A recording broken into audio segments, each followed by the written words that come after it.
Hola, soy María José Arranz. Bienvenidos al programa de ¿Cuál es la duda? ¿Es pecado fumar porro? Los ateos pueden demostrar que Dios no existe. Da lo mismo ir a un psiquiatra que a otro. ¿En qué consiste eso de la civilización del amor? El amor es el sentimiento más elevado en la persona.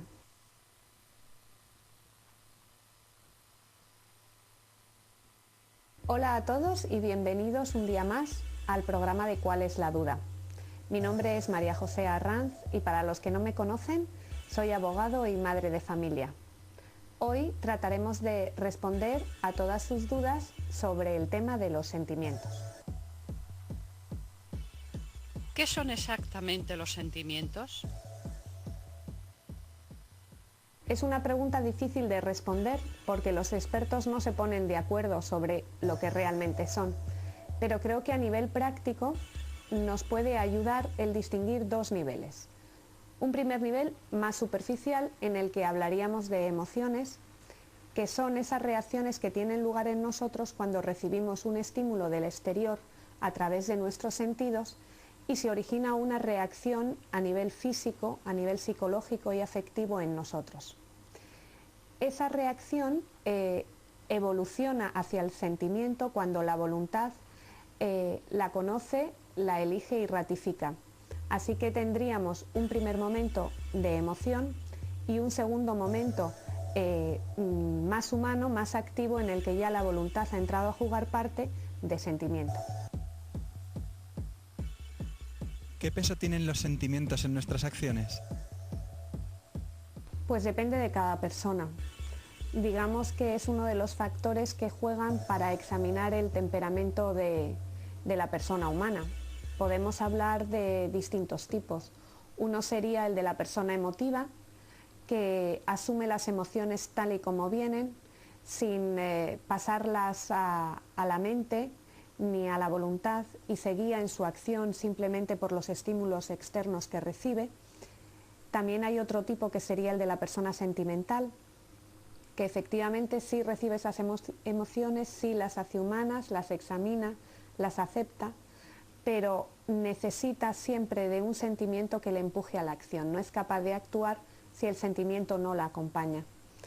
Luego estaríamos hablando de personas, por ejemplo, racionalistas, que se guían solo por la razón pura y que en principio desechan como negativos todos los sentimientos sin examinarlos. Y por último, quizá, y la personalidad más madura, sería la de una persona equilibrada en el sentido de valorar los sentimientos en su justa medida, hacer actuar y colaborar a su razón examinando el bien, y que puede funcionar y puede actuar en su voluntad cuando los sentimientos no la acompañen, si la razón le dice que el bien está por ahí. Pues en muchas cosas, ¿no seguimos eso de ojos que no ven, corazón que no siente? De esta manera las personas actúan muchas veces sin un criterio fijo y dejándose llevar por esas emociones superficiales que hemos tratado antes en el programa y que tendrían una traducción actual en el me apetece o no me apetece.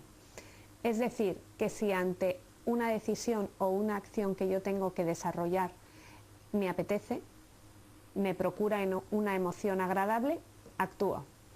Que me procura una emoción desagradable y no me apetece, no actúo o voy en dirección contraria.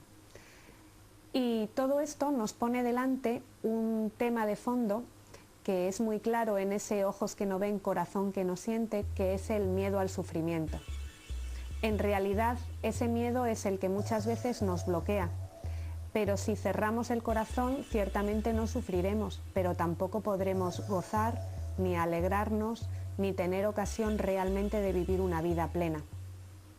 Por eso, yo diría que lo suyo es tener un equilibrio, ser conscientes de las emociones que nos surgen, hacerlas humanas mediante nuestra mente y nuestra voluntad, como decíamos antes, y que sirvan para ayudarnos en esa acción que debemos realizar cuando sopla el viento a favor de los sentimientos, y que también seamos fuertes como para poder decidir actuar si ese es el bien, aunque los sentimientos no nos acompañen. ¿Mis sentimientos no son lo más personal e irrenunciable que tengo? Antes de entrar a contestar a la pregunta, creo que puede ayudar el poner un ejemplo. Y yo creo que todos estaremos de acuerdo en que el amor es el sentimiento más elevado en la persona. Y hablando de ese amor verdadero, me acuerdo de una experiencia que tuvimos mi marido y yo hablando a novios que estaban preparándose ya para casarse, y queríamos hacerles ver con un ejemplo dónde debían colocar la piedra angular, el ancla, para que ese amor superara todas las tormentas de su vida matrimonial, porque lo que es seguro es que problemas iban a tener, como los hemos tenido todos y como los tendrán todos los matrimonios hasta el fin de los tiempos. Pero se puede mantener el amor hasta el final, ¿no? Y hacer un compromiso de amar para siempre a la otra persona, al esposo y a la esposa. Entonces, hablando de este amor verdadero, lo descomponíamos en las distintas facetas que debe tener el amor para que sea completo. Y pues pasábamos revista a que, claro, hay un amor conyugal que se da a un nivel físico, los esposos se aman también con sus cuerpos, se da un nivel psicológico, un nivel afectivo en el que los esposos pues se entregan esos sentimientos uno al otro, uno ama al otro y se lo demuestra y mantiene ese sentimiento y recibe a su vez de su esposo o de su esposa esa apertura y ese sentimiento. También hay un nivel pues de voluntad, ¿no? En el cual pues los esposos mantienen ese compromiso y se entregan mutuamente ese compromiso. También hay un nivel racional, como no, la inteligencia y la mente, esa unidad de criterios entre los dos que fortalece también el amor matrimonial. Y hay un nivel aún más profundo que es el nivel espiritual, en el que se puede dar una comunicación de las vivencias del alma y del espíritu de cada uno. Es esa comunión de fe y de esas experiencias espirituales que ambos pueden compartir y pueden fortalecer su unión.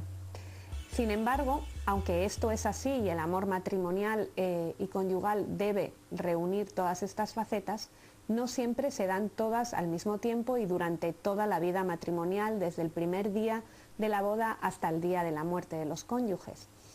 Y pasando revista con ejemplos podemos llegar a ver dónde está, ¿no?, la sede última del amor. Si uno de los dos cónyuges enferma, pues está claro que no se puede amar a un nivel físico. Ese nivel queda como suspendido hasta que se recupere la salud. Pero si encima hablamos de una enfermedad que afecte a la afectividad y la psicología, como es, por ejemplo, la depresión, pues esa depresión incapacita al cónyuge que la está padeciendo para expresar sus sentimientos a su esposo o a su esposa. Y en cuanto a la inteligencia, pues también hay momentos en los que está dormida. La enfermedad puede llevar a un coma o a una operación quirúrgica en la que hay una sedación, una anestesia. Y entonces en ese momento ya no puedo amar a mi esposo o a mi esposa porque como está sedado o está en coma, pues vamos a comprobar que efectivamente sí podemos seguir amando. Pero aún más puede haber casos en los que realmente en el matrimonio no se da una unión espiritual profunda, pues porque igual tienen unas vivencias espirituales que les separan, no hay una comunión de fe entre ambos, o puede haber casos en los que uno de los cónyuges no tiene fe, lo cual hace que ese campo esté como anulado hasta que, si Dios quiere, pues pueda servir la fe de unión de ambos, ¿no? ¿Y qué es lo que nos queda entonces? ¿Cómo podemos mantener ese amor para siempre? ¿Cómo podemos hacer ese compromiso? ¿En base a qué? Pues en base a la voluntad. La voluntad es lo único irrenunciable que tengo, que nadie me puede robar. Solo yo la entrego. Por eso podemos decir que ciertamente lo que sí es más profundo e irrenunciable es la voluntad. Ese querer como adhesión de mi voluntad, ese querer.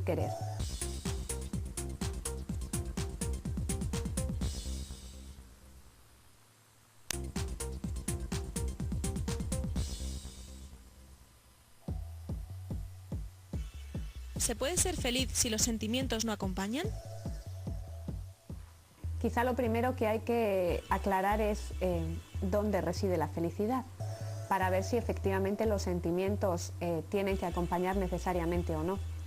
Y podríamos definir la felicidad como la realización del fin para el que hemos sido creados. Un fin que es individual, personal, intransferible, que es esa misión que Dios mismo ha puesto en nuestro interior y a la cual tenemos que dirigir nuestra vida y nuestros esfuerzos para ir realizándola. Cuanto más realizamos esa misión y más avanzamos, más felices somos, porque hemos sido hechos para esa misión.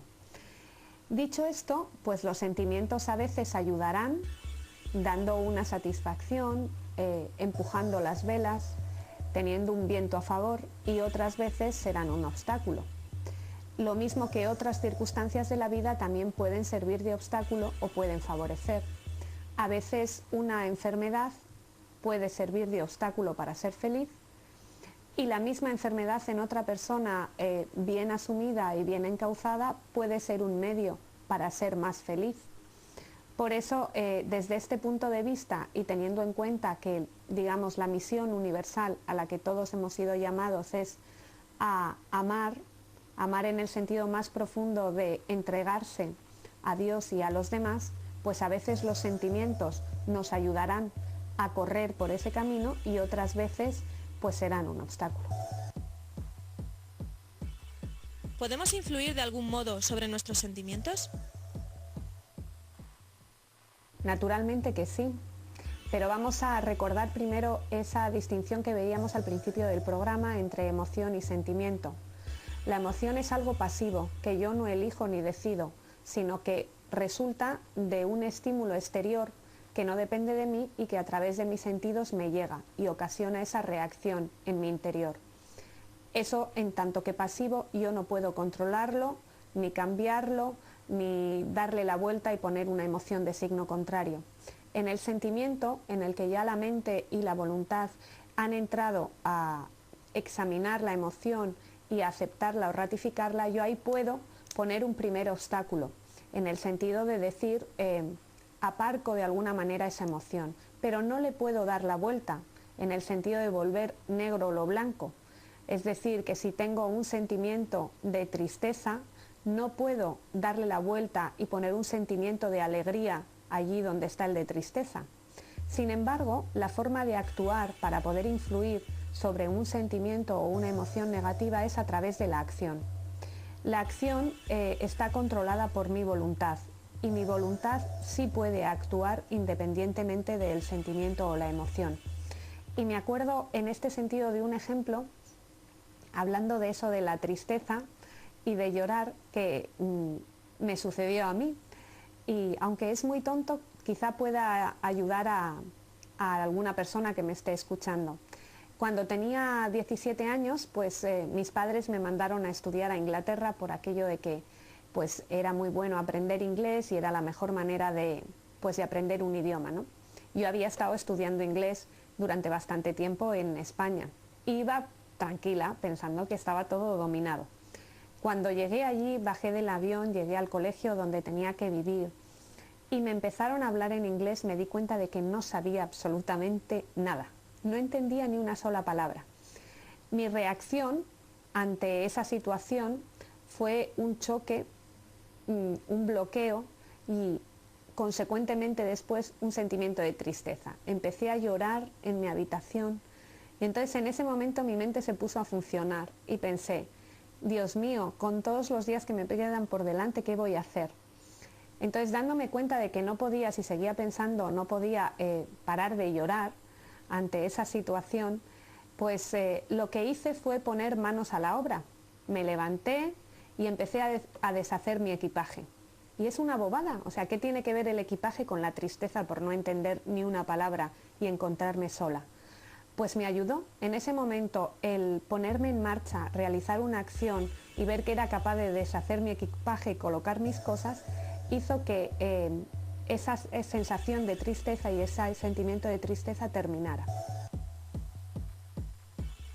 Si no puedo evitar un sentimiento, por ejemplo la ira, ¿Puedo al menos controlar sus efectos?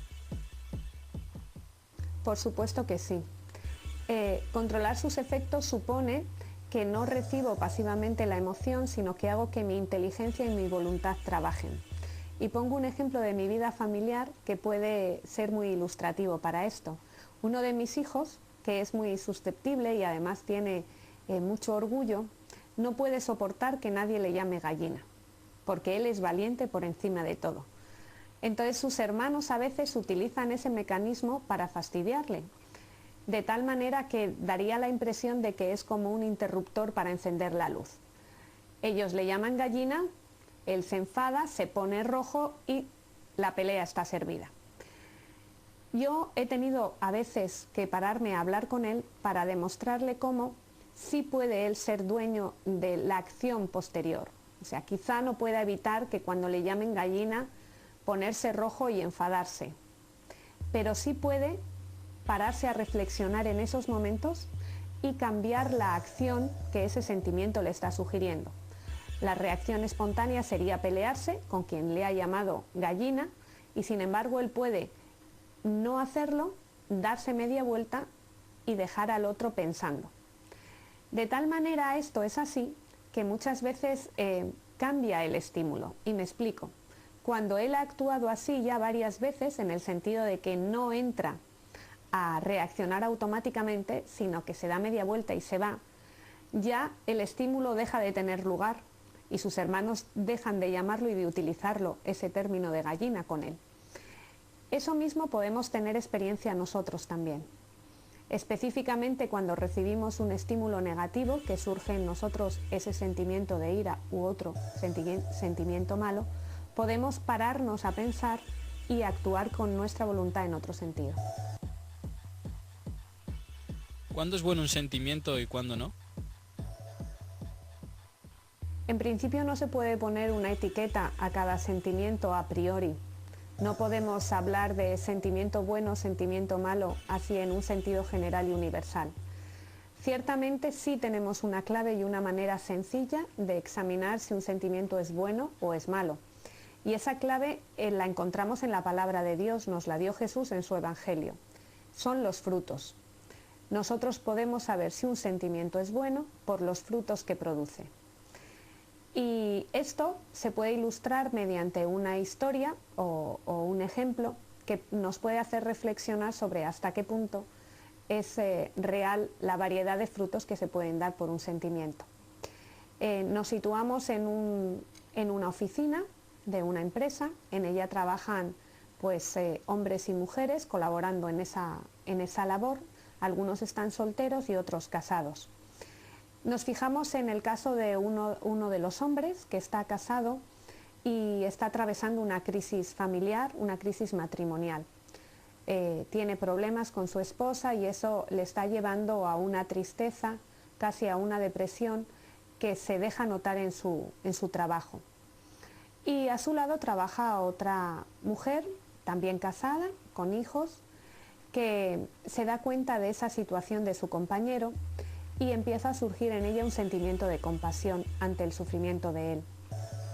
Esto le lleva pues a ayudarle a él especialmente en su trabajo, a una amabilidad, a empezar a conversar con él, incluso pues a desayunar juntos, a compartir experiencias y esa confianza que ella le va dando por compasión para acompañarle y levantarle el ánimo, pues le anima a él a abrir su interioridad y a contarle todos sus problemas. Eso tiene un efecto en ella también y es que ella también empieza a abrir su intimidad y a hablar con él y empieza a comparar a su esposo con su compañero de trabajo y ve que muchas de las cosas que ella echa de menos en su esposo las encuentra en esa otra persona, en ese compañero.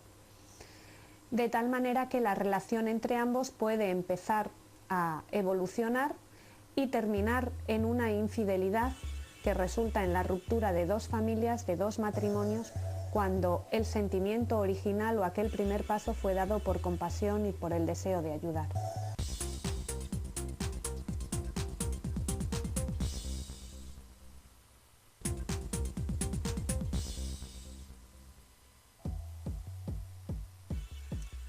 ¿Los sentimientos es lo que hace que nazca y muera el amor? Pues no exactamente. En este tema del amor, que además está tan indisolublemente ligado a nuestra felicidad, actuamos muchas veces por intuición y tenemos bastante desconocimiento. Y yo creo que a todos nos ayudaría a reflexionar un poco cómo surge realmente el amor y pararnos a pensar en cómo actuamos y qué parte de nosotros actúa a lo largo de ese nacimiento, crecimiento y desarrollo del amor.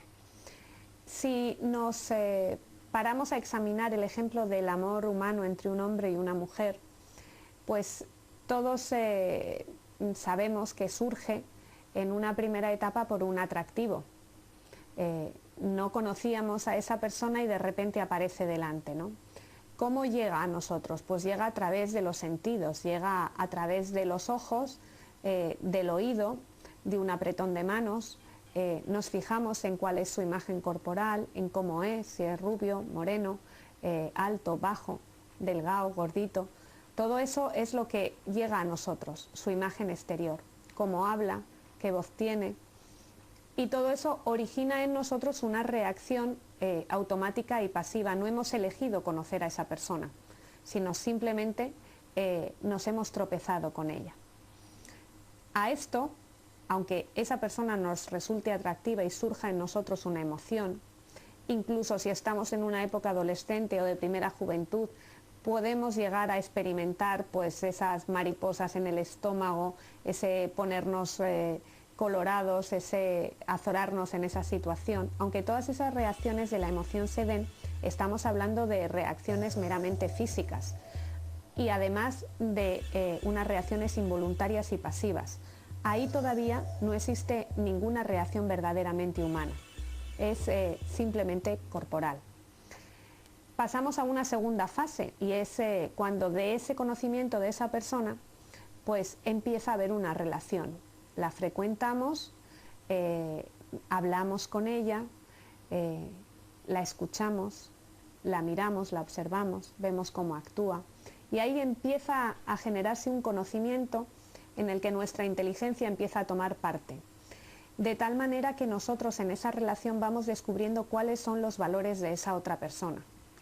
Y es en función de esos valores como decidimos progresar en la relación, que puede ser de amistad o puede conducir hacia un noviazgo. Pero ahí ya sí hay una actividad, ya no es algo pasivo, sino que yo estoy poniendo de mi parte primero mi inteligencia y luego también abriéndome por dentro para que la otra persona me conozca, además de conocerla yo a ella.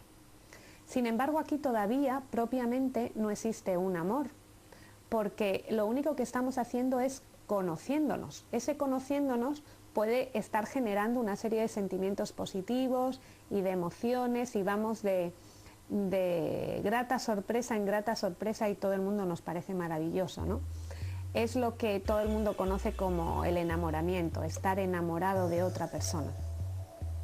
Pero esto dura un tiempo, es una fase que se atraviesa para conocer al otro y para darse a conocer, pero que está llamada a terminar. A terminar en dos sentidos, o bien si yo llego a la conclusión de que esa relación pues no da más de sí, ahí se termina, o si veo que efectivamente está asentada y que tiene un futuro y la otra persona lo ve así también, pasamos mediante nuestra voluntad a hacer un compromiso. Un compromiso que ya tiene, digamos, en un futuro ya puesto ese matrimonio, un compromiso que será definitivo en el matrimonio, que será para siempre. Y lo que marca el cambio de ese enamoramiento a un amor auténtico y verdadero es el compromiso realizado por la voluntad y la entrega. La entrega es el sello del compromiso. Ahí sí hablamos de amor verdadero y entonces quedaría claro que realmente la llave del amor estaría en manos de la voluntad, lo cual tiene mucha lógica porque es también la voluntad la que sostiene realmente el amor, aunque no quiere decir que no haya que cuidarlo en todas las otras facetas, pero ahí está su base. ¿Vale la pena seguir cuando se acabe el sentimiento? Por supuesto que sí, vale la pena. De hecho, para hablar de amor tenemos que hablar de un para siempre. Si estamos hablando de que el amor supone entrega y supone donación, esa entrega necesita la garantía de que es para siempre, para que se pueda realizar en totalidad. ¿Quién pondría su vida en manos de otro que le dijera, te quiero mucho, pero solo hoy? Mañana Dios dirá. Pues nadie sería capaz de lanzarse al vacío con esa persona, porque ¿cómo me voy a entregar hoy si mañana quizá me abandone? Y esto es así y puede ser así, ese para siempre, gracias a la voluntad, como veíamos en otra de las preguntas anteriores. La voluntad es la que nos posibilita realizar el compromiso para siempre sin que sea una locura, porque también hemos visto y hemos experimentado cómo las emociones y los sentimientos cambian de signo. Es solo la voluntad de la que somos dueños absolutos. Y esa es la garantía de que podamos vivir en fidelidad. ¿En la vida de fe sirven para algo los sentimientos o hay que prescindir de ellos? Sí sirven para algo, claro que sí. Dios me ha creado con sentimientos. Como veíamos al principio, es uno de los niveles de la persona. Y Dios espera mi entrega también con mis sentimientos a Él.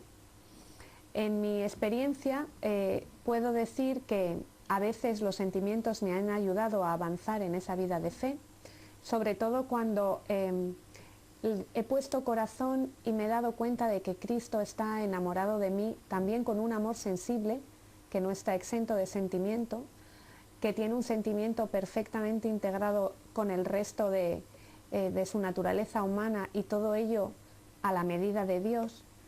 Y eso me ha ensanchado el corazón y me ha animado a confiar en Él muchísimo más y a echarme en sus brazos, y de esa manera mi fe ha resultado fortalecida.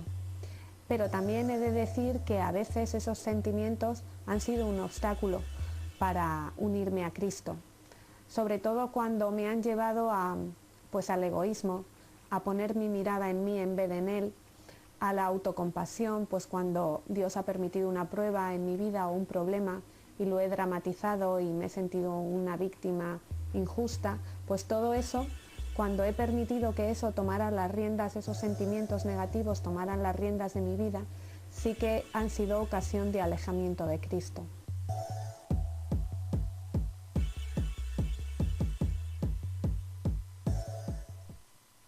Y con esto hemos llegado al final de nuestro programa de hoy de ¿Cuál es la duda?